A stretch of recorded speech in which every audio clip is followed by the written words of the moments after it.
Today I am delighted to speak with Catherine Duncan. Catherine, you are an integrative spiritual consultant, ordained minister, and author. With two near death experiences shaping your journey, your story illuminates the path to living fully. You are passionate about counseling people on what it means to be alive and how to awaken into your heart and soul. Catherine, welcome to the show. It's such a pleasure to speak with you today. Great to meet you. Thank you for having me on. I'm very excited for this conversation, Catherine, and we will.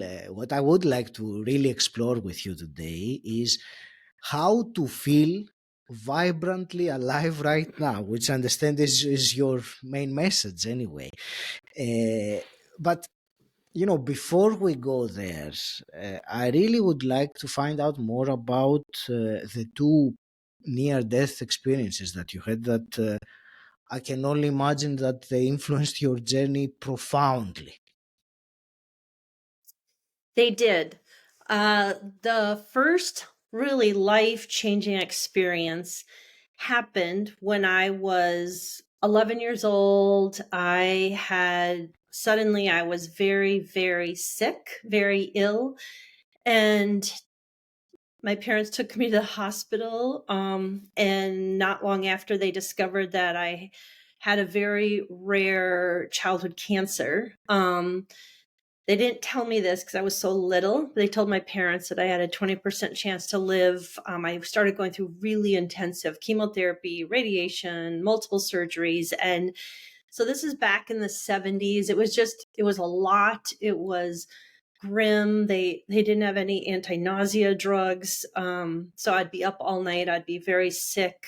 They did a lot of amputation back in the 70s. And luckily, didn't have to go through that, but they had chaplains, they had spiritual guides and ministers, and no one talked to me. No one talked to me about what was happening to me. My mother, I would say, religious, would say to me, "You're going to be fine." And that was very comforting, but there was no touch point of reality of what I was going through. And I started just to feel, as I look back and remember that time, that I felt like I was on the edge of life and death. I was on this tightrope, walking this tightrope. And out of nowhere, I started to pray. And my prayer and faith had meant nothing to me. We had intermittently would go to a Lutheran church, but my prayer was, could I please live? I just prayed to the universe. I wanted to live. And could I live to be 20 years old? And I thought if I could be 20, I'd see the world. And not long after praying, I remember an afternoon, all of a sudden, this feeling of like energy, a peace flooded my body. It was just took my breath away. And it was a knowing in that moment that I was going to live and that I was going to be okay. And it has been with me to this day. It changed my life. Fast forward, I got through all the treatment and lived a pretty normal teenage life, went to college. I have a lot of family, a lot of siblings, my father, entrepreneur. And so, well, of course, I went into the business world, even though, uh, I was so passionate all the time reading books on life and meaning and purpose and why was I alive. But I went into the business world, and this led to the second experience where I was with Time Magazine, and we were on a corporate executive trip, and we went whitewater rafting. And I had what you would say a near death experience. And, I can obviously go into that, but it just was life changing after that experience. Even though I was doing really well in this corporate job and making lots of money and it was really glamorous, after that experience, I'm like, I'm done. This isn't who I am. This isn't who I want to be. So both those experiences really changed me, soul shaping in the course of my life. I would like to find a little bit more about the second one, but also I want you to add to that.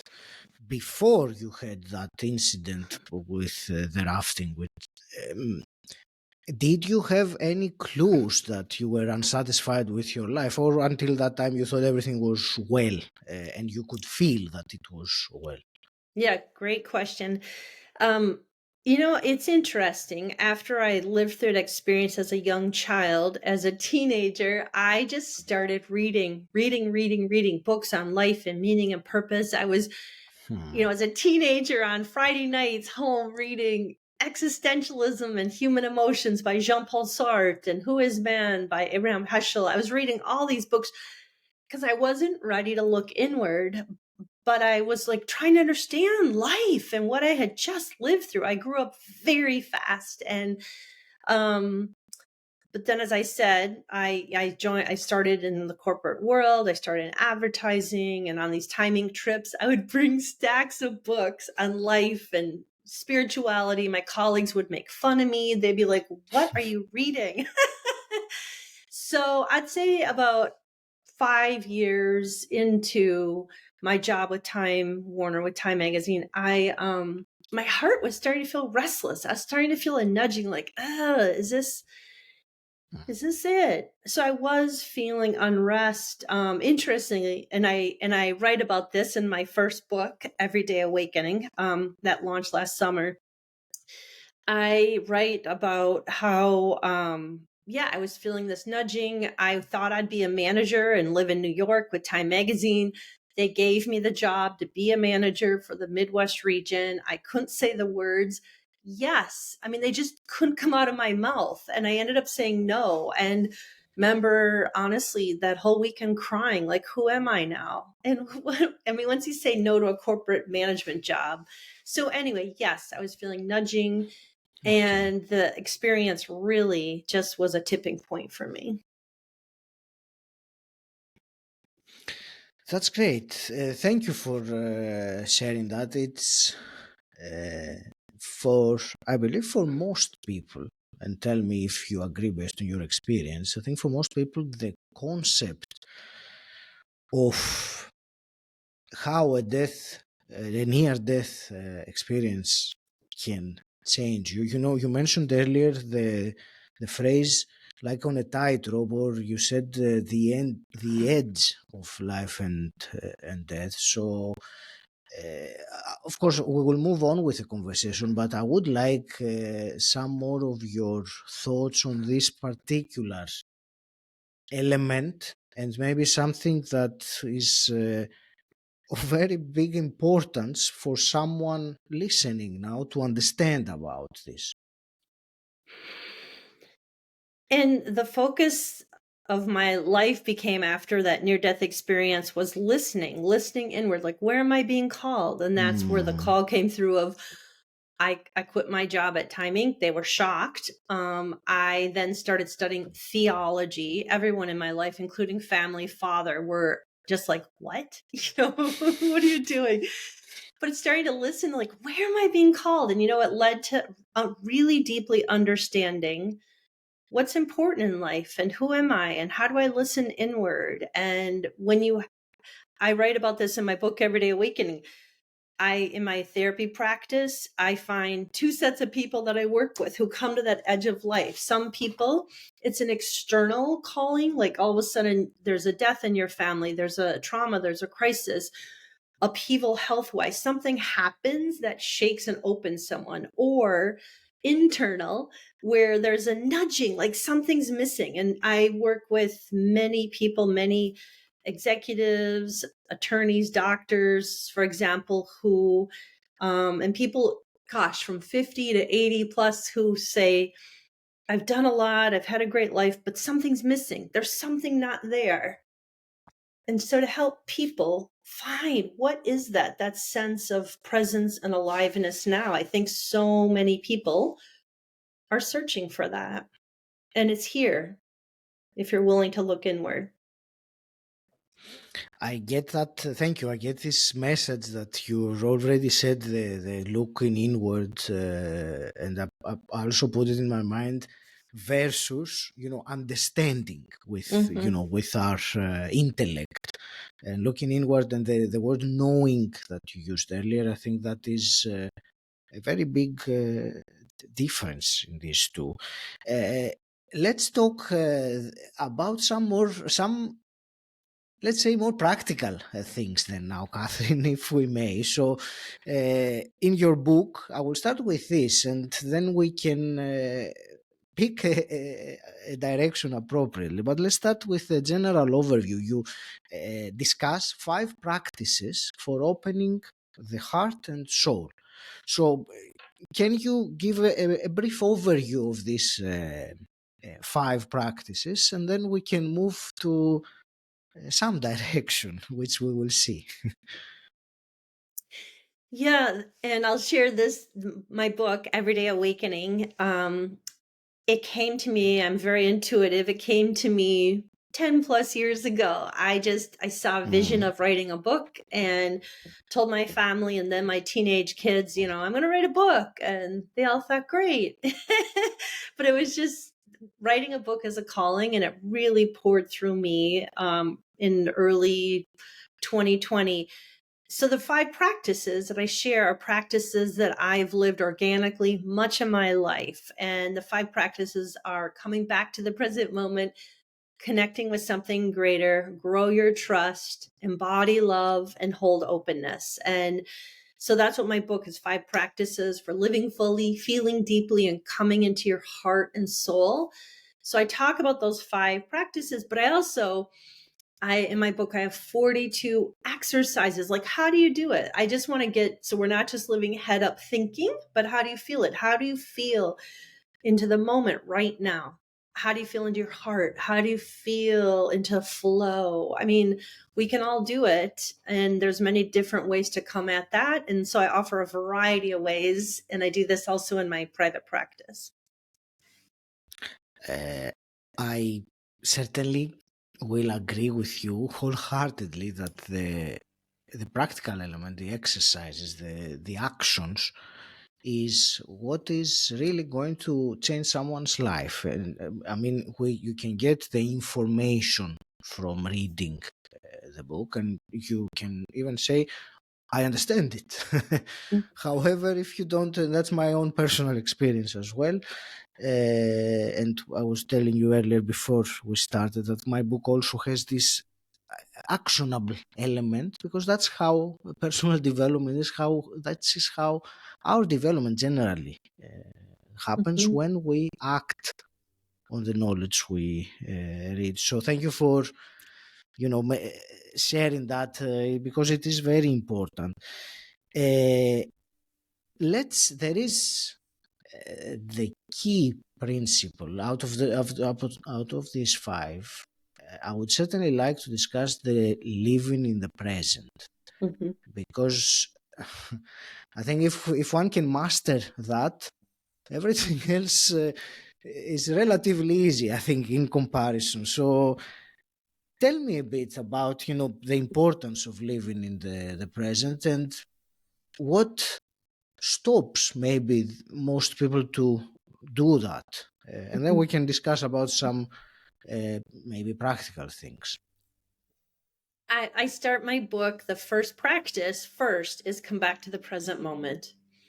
Until you're here and now in the moment, I feel like you can't access that deep presence, that love, that flow. So it is, I think, the first step. And just knowing that we are not our thoughts and we're not our feelings. We can step back to that silence, that stillness, that witnessing presence, or that essence. That's who we are. And it just takes, I always share this in my practice and in my book, and awareness, just awareness. Where are you? Can you notice and be aware? Where am I right now? It's so easy for all of us, including me, to get caught in our busy thinking, fast chattering ego mind. It's just so easy to live head up. And I call it people that live on autopilot. You're living on autopilot. Your mind is running you. So just tuning in, where am I? Can you mid morning maybe you take a break if you're working, you're home, wherever, and just like, where am I? I've been in my mind for the last hour. We can get in these loops, worry, fear, anxious, just our minds running us. And so it's a conscious choice of awareness. Where am I? And taking a few moments, practicing a minute of mindfulness, a minute of presence to bring us into just this moment. And it's when we're just present. So here's an example. Mhm. Right now, you and I talking, and people that are listening, can you for a moment feel your hands, feel your fingers, feel the energy, whatever's there in your hands, your fingers. Just notice. And doing that, your mind stops. You can't be thinking. And when you come in to feel your body or feel your feet or feel your breath, when you breathe in, feel the coolness of the air when you breathe in over your nostrils and the warmth as you breathe out. You come into your body. Our body's in the present moment. And it's in the moment that deep peace and that sense of peace and ease and spaciousness and aliveness, that's where it is. It's not in our mind. So that's a starting point.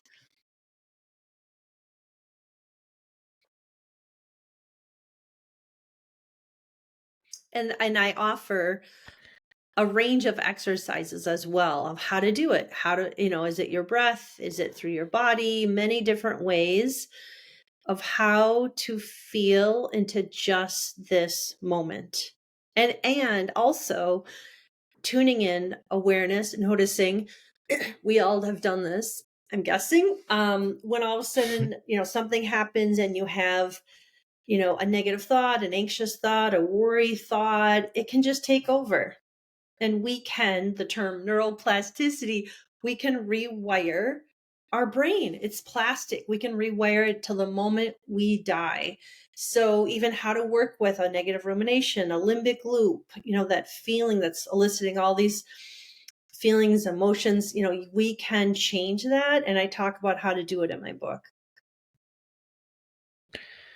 Uh, Thank you first for those two practical, very simple to Mm-hmm. do things, Mm-hmm. which was the breathing or feeling the energy or the sensation between our fingers or on our fingertips. Mm-hmm. I liked you were saying that moving from being stuck to the head to moving to your heart, it is a conscious choice, which Mm-hmm. when you were saying that, I was thinking we are completely in an unconscious mode when we drift, when we allow to our thoughts or our mind to take us to some direction. We're completely the opposite. It is unconscious that is happening, but there is always, and that's highlighted that I'm saying it, of course, in my own interpretation, that even in that train of being unconscious, you still always have the conscious choice to stop that, Mm-hmm. and then feel your fingers or take a few deep breaths, because they will completely make you Mm-hmm. more conscious. So I'm Yep. sharing something from my own also personal experience, Catherine. Yeah, and I agree with you. It's a choice. How are we living all day long? It's so easy to live in our mind, and I think society really promotes that. Thinking and being an achiever and, who are you? Versus, can you just be here now? Move away from, doing to just being, to being here now. One of my favorite authors ever is Ram Dass. Be here now. I've read everything of his from childhood, and Thank you. Let me ask you, let's delve into one other of the topics that you mentioned, the practices, and it's the importance of trust, love, openness, which I think many times it is maybe not talked about as much or maybe neglected. So I would like some of your insights about this, the importance of this, and of course, how to cultivate it. Yeah, my practice embody love. I think I think it's the essence of who we are. When we take a break out of our mind, we come into the moment, we come into our heart. It's a doorway to our soul. That sense of oneness is love. I think we're all interconnected. We're all energy. We're all connected in that sense of oneness and love. And I think it's a conscious choice to grow love. I really like Rick Hanson's work. I've worked with him, certified in his neuroplasticity model, Heal, and he uses the term marinate in the good, grow the good, and it is growing that love in our heart. I think love is the healing balm in life. Love, I think that's why we're here, to learn to love. And I think when we all pass on, we bring our ability, yeah, to how deeply can we love and how have we loved one another. And it's an ongoing conscious choice, and it's not always easy, is it? Especially if something happens, or a friend or family member is unkind, or something really hurtful happens. Like, how do you move forward? How can you move through forgiveness, and how can you keep opening into love? And I'll tell you, that my years as a chaplain in our number one trauma hospital, as well as in hospice — I was a hospice chaplain for years — the number one theme I heard was love. That's what people wanted when they were near end of life and about to die. That's all I heard. Love. Everything else dropped away. Love of family, love of friends. All that mattered. So I just, tuning in, and I share this in my practice and in my book, but starting with, how do you love yourself? A lot of people have Mm. never thought about that. How do you love yourself? It starts with, how do we deeply love ourselves and grow that love? We can only love another to the extent we've deeply loved and met ourselves. And I'll share with you one of the practices in that chapter, called Sure. Journey to Your Heart, where you go into your heart. This is a practice I started when I was in my 30s, when I made that big change of leaving the corporate world. And I grew up in a family where we didn't talk about feelings. I really never heard "I love you." And in my 30s, I remember thinking, I want to feel more love. And this meditation I worked with on feeling into my heart, I did this meditation every single day for 30 days. I was determined to feel my heart more. And I knew the meditation said, get in bed and just go and feel my heart and open my heart. And at the end of the 30 days, I remember I was in my kitchen making some food, and all of a sudden I felt this like fluttering in my heart. I was like, "Ugh." And I'm like, right, I've been trying to feel my heart for 30 days. But there really truly are breath exercises, they're meditations, there's practices.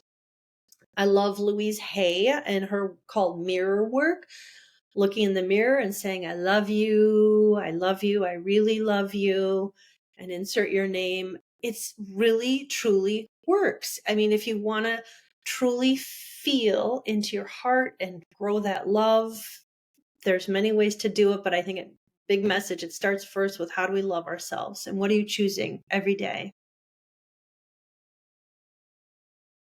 Thank you for this very useful and insightful things that you shared just now, Catherine. Uh, there is another question that I wanted to ask before I start to, concluding. But I think in a way, you see me now being a bit reluctant, because in a way, I think you have answered it, but maybe not exactly in the way that. So I will ask it because it is very intriguing also to me. You counsel people on what it means to be alive, truly alive, and we've been talking about this. I want to bring in the very unique element that you had of seeing the edge of life and death, in order to be able, to have this knowing and help others that did not have this experience. So really the question that I'm trying to formulate now is there, you mentioned the love, which for me it is a very big part of the answer, but the question for me remains, is there something else that your unique experiences have let you understand about what it truly means to be alive, that someone listening, or myself, someone who has not seen that edge, is not aware of? I hope it makes sense as a question. Yeah. Yep. I first would just say, reiterating what was just said, is just how are we choosing to live every day? Is your mind running you, or are you running your mind? And what choices are you making? And I make these choices. I have a busy life with my practice and being public speaking and podcasts. It's managing a lot, but it's like taking time every single day. I have time for meditation and some breathing. And from the moment I wake up, I start with some gratitude, and just throughout my entire day. But I've, from a habit, woven that in. I'm really conscious of how I'm living my life every day and making what choices am I making. And I also understand that we truly fully alive, we live in multidimensionals. I mean, I'm present right now with you. I feel that sense of presence and energy moving in my body. I'm using my mind, and I'm a mystic. I see spirits. I mean, like, I'm seeing all these levels and feeling them multidimensional at the same time. And it's possible. And that's what it means to be fully alive.